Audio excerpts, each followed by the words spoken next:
welcome back to my channel. Today we do question number 4. तो this is very important question. क्योंकि अब तक हम लोगों ने जितना भी किया था सेलिंग के जीएसटी निकाले थे वो क्या था, आइदर सेम स्टेट में था और डिफरेंट स्टेट में था, मतलब इंटर स्टेट और इंटर स्टेट सेलिंग था.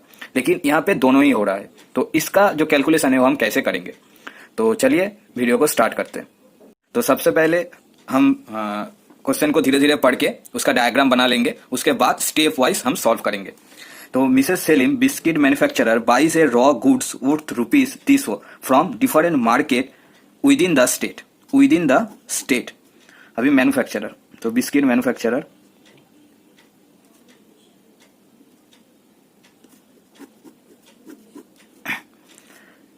क्या दिया, डिफरेंट मार्केट से रॉ मटेरियल बाइज किया. तो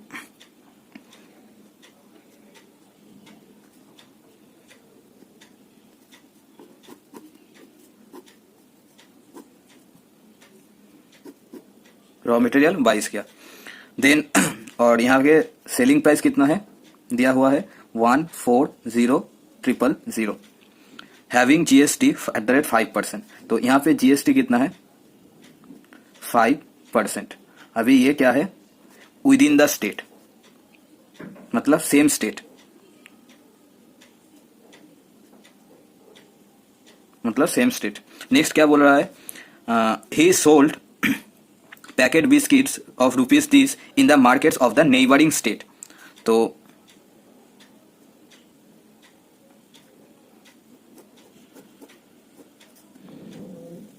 ये क्या है, ये नेबरिंग स्टेट का है. इसका मतलब ये क्या, ये सेलिंग कहां पे हुआ है, डिफरेंट स्टेट में.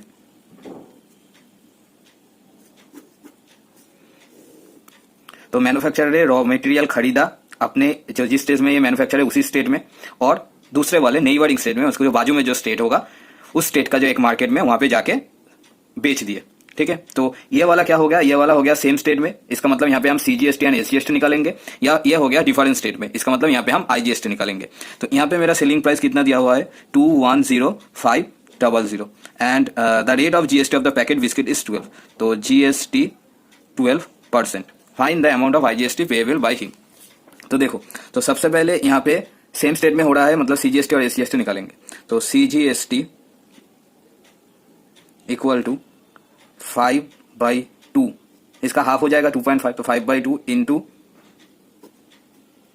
140,000 बाई 100, 2.5% ऑफ दिस टोटल. तो ऐसे निकलेगा 0 कैंसिल, 0 कैंसिल, 2 से काटेंगे, 7 2 सा 14, 0 5 7 सा 35, 0. तो इतना रुपीस हमको मैन्युफैक्चर को देना पड़ेगा. सिमिलरली एसजीएसटी इक्वल टू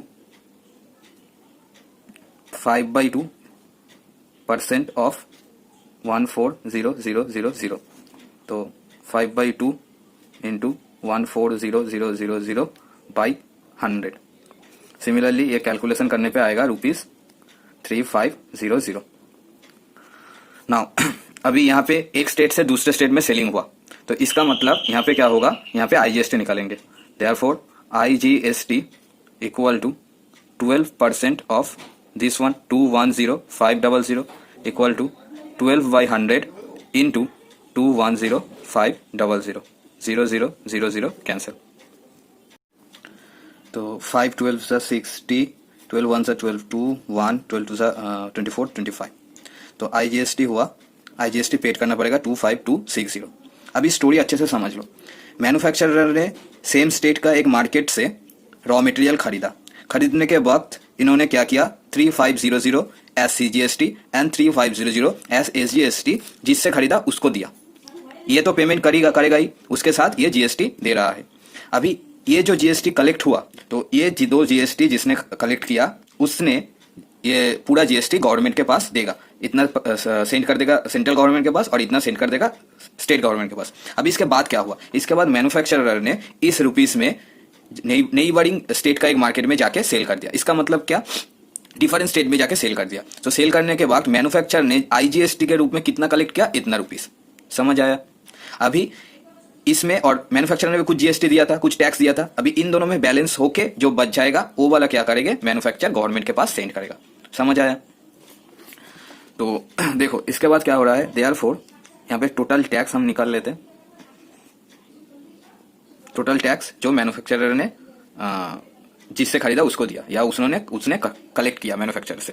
तो यहाँ पे 3500 प्लस 3500 इक्वल टू ₹7,000। समझ आया? अभी क्वेश्चन में पूछा find the amount of IGST payable by him. तो therefore the amount of IGST payable by him equal to, देखो मैन्युफैक्चरर ने पहले ही इतना मतलब टोटल 7,000 रुपीज टैक्स के रूप में दे चुका। अभी उन्होंने इतना कलेक्ट किया, अभी इनका जो डिफरेंस होगा वो सेंट्रल गवर्नमेंट को पेमेंट करेगा क्योंकि ये IGST है।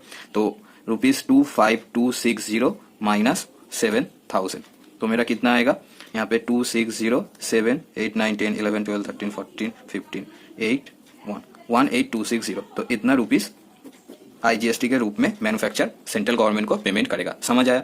अभी ये एक तरीका हुआ। अभी दूसरा एक तरीका है जिससे हम निकाल सकते हैं, और बहुत सारे स्कूल में क्या कहा गया है कि वो वाला मेथड करना, ये वाला करने पे मार्क्स नहीं देगा। तो तुम अपने स्कूल का जो टीचर है उनसे थोड़ा बातचीत कर लेना कौन सा वाला मेथड करना चाहिए। तो टीचर जो बोले तुम वो कर सकते हो, लेकिन इससे भी निकल आएगा। अभी मैं दिखा रहा हूँ दूसरा वाला मेथड, उससे भी सेम वैल्यू निकल आएगा क्योंकि टैक्स जिसके पास भी जा रहा है, टैक्स कितना देना है उसका वैल्यू सेम है। ठीक है, अच्छे से सोचो। अभी देखो IGST कितना कलेक्ट किया, इतना। अभी वो पहले मैन्युफैक्चरर ने पहले 350 ऑलरेडी CGST के रूप में टैक्स दे चुका है जिससे खरीदा उसको। तो पहले ये वाला सेट ऑफ होगा। तो first 3500 rupees 3500 CGST set of with ₹25260 IGST। इसका मतलब क्या, CGST सेंट्रल गवर्नमेंट कलेक्ट करेगा, IGST भी सेंट्रल गवर्नमेंट कलेक्ट करेगा। तो उन्होंने सेंट्रल गवर्नमेंट को पहले कुछ पैसा दिया हुआ है, कुछ टैक्स दिया हुआ है, तो ये बैलेंस हो रहा है या एडजस्ट हो रहा है। समझ आया? तो देयरफॉर रिमेनिंग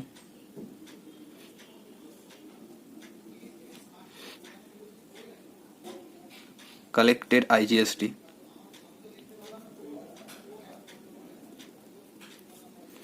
$25260, इनमें से अगर ये बैलेंस हो जाए तो अभी भी कितना उसके पास रह जा रहा है, 25260 माइनस 3500 इक्वल टू 605677341 तो 12760। इतना IGST अभी भी उसके पास रह जा रहा है। अभी क्या होगा, अभी वो क्या बोलेगा, मैंने SGST के रूप में भी 3500 दिया। समझ आया? तो देयरफॉर देन ₹3500, अभी ये भी इससे एडजस्ट होगा। SGST set of with remaining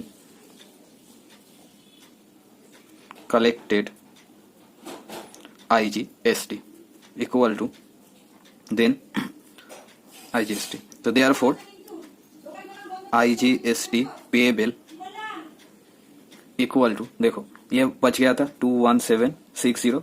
अभी इतना टैक्स में से वो कहेगा कि मैंने पहले ये दे चुका हूँ, ठीक है। तो माइनस 3500, तो अभी कितना रहेगा उतना वो गवर्नमेंट को दे देगा। तो यहाँ पे 60, यहाँ पे 5 6 7 2 3 तो 7 8 अच्छा 1, देखो तो ₹18260। समझ आया? देखो सेम ही वैल्यू आया।